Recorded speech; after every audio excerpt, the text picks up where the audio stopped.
ભરૂચ વિભાગને નવીન સુવિધા સજ્જ બસો ભરૂચ ડેપોને ફાળવવામાં આવતા તેનું પ્રસ્થાન જિલ્લા પંચાયત પ્રમુખના હસ્તે કરવામાં આવ્યું હતું।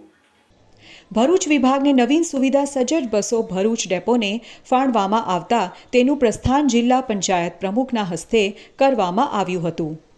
ગાંધીનગર ખાતે વાહન વ્યવહાર મંત્રી હર્ષ સંઘવી દ્વારા 201 નવીન બસોનું લોકાર્પણ કરવામાં આવ્યું હતું,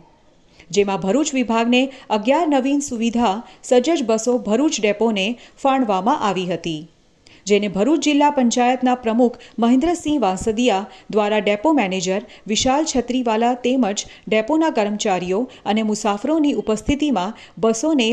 લીલી ઝંડી આપી પ્રસ્થાન કરવામાં આવેલ હતું। નિગમ દ્વારા ફાળવવામાં આવેલ બસો અનેક સુવિધાઓથી સજ્જ અને અત્યાધુનિક છે, જેમાં મુસાફરની બેસવાની ક્ષમતા વધારીને